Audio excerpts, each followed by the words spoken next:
In September of 2021, Amazon Games' New World released a tremendous hype, promising a more grounded but still fantastical take on modern MMOs with a focus on being entirely player-driven. There were a lot of expectations. The game ditched the typical medieval setting for the age of exploration, weapons were limited to a more realistic set with a few exceptions for magic, and players were excited to have some real influence on the world around them in the faction and war system. In reality, though, it didn't quite pan out like they'd hoped. When the game first released, the servers were so full that you might wait for hours at a time just to be able to log in. Peak concurrent players tallied just under 1 million, and it was clear that despite the hype, the team wasn't prepared for such a massive launch. Each server was capped at only 2,000 players, which resulted in massive login queues and frustration from players who had bought the game and waited for months to be able to play. These issues, coupled with a mass insurgence of bots, ban evaders, and gold sellers using Steam's family share system, as well as some fundamental problems with how the game was designed, made for a quick fall off, and less than 4 months later the concurrent player count had dropped to only 10% of the peak in September. Now, in 2023, enter Pax Dei, a new MMO from Icelandic developer Mainframe that's promising another new take on the grounded MMORPG. Initial previews show a very pretty game, but what are they going to have to do to succeed where New World couldn't?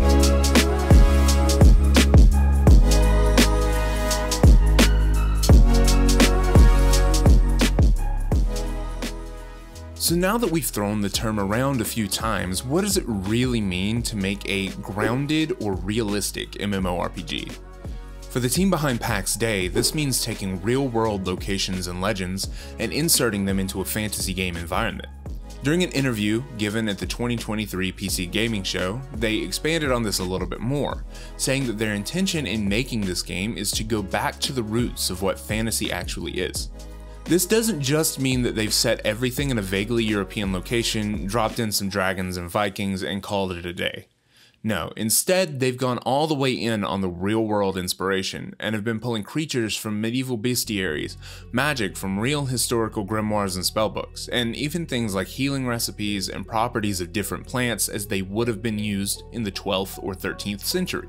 Another apt comparison to New World, and part of why I wanted to talk about the two games together in the first place, is arguably the hardest part of creating a grounded, community-driven MMO, and that's the community-driven part. In New World, this manifested largely through the influence different factions have on the map, and the player influence on the server-wide economy overall. At level 10, after a certain point in the main story, players get to select one of 3 factions that they want to be a part of: the Marauders, the Covenant, or the Syndicate. Through this faction system, players participate in large-scale conflicts over territory. Owning a territory gives players within that faction buffs to things like experience and influence, and also decreases costs for things like crafting and fast travel. The leader for the company that captures the territory for their faction also becomes the governor for that territory, and can set taxes, determine active town projects for improving the settlement, and generally actually gets to manage the territory. Pax Dei is taking a similar, but notably different approach. For starters, whereas playing with other people becomes important and a key part of the game at level 10 in New World, Pax Dei will allow players to focus on their community involvement and contributions from the very beginning. This will allow guilds to accept brand new players who can immediately start learning, playing, and building with the more experienced clanmates. The example given during the PC Gaming Show interview was that if a new player joins a guild from the get-go, say someone new playing with a group of friends that have already been playing for a while, and they still want to contribute, the established players can give them an axe, show them where and how to cut trees to produce coal, and just like that, they're contributing to their community from the first minutes of their experience. I'm absolutely positive that there are going to be people abusing this with level 1 bots cutting down trees and providing a constant influx of resources, but it still helps to lend to that sense of community involvement that you're really looking for in an MMO from the very beginning. The Mainframe team has even gone so far as to base large parts of the lore on real-world myths and legends. Now, this doesn't mean everything will be based on real history.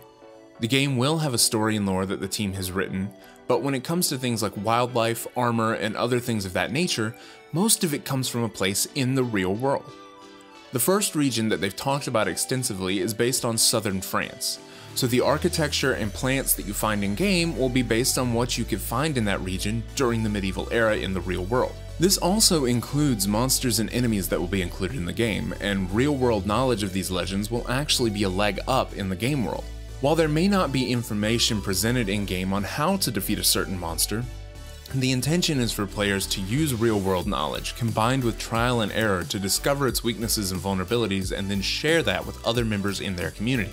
I do think that, while interesting, this take on the world building and information sharing for the game is ambitious and maybe a little bit overly hopeful for how players will actually play the game. Ultimately, the first wave of players to experience content will find out how to defeat a monster or surpass an obstacle the natural way. They'll take to Wikipedia and the internet to research a legend, implement solutions into the game world, and then trade that information to others. After a certain point though, wikis for the game will be built, articles will be written on how to kill that dragon, and the immersion will suffer for it. Don't get me wrong, I don't think that this is a reason for them to abandon what they're doing.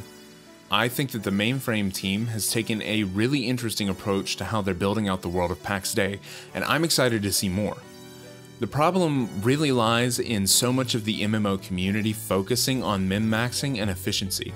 I can only hope that people who play this game will be respectful and, at least for a little while, play how the developers intend it. I, for one, definitely plan on giving it a shot. I've created my account and signed up for alpha test news, and I look forward to delving into the world created for us by Mainframe. It sounds intimidating to enter an entirely new world where there's no hand-holding and the realism is so intense, but it does seem like this is going to be a breath of fresh air for an industry that's been struggling to find its footing for a long time now.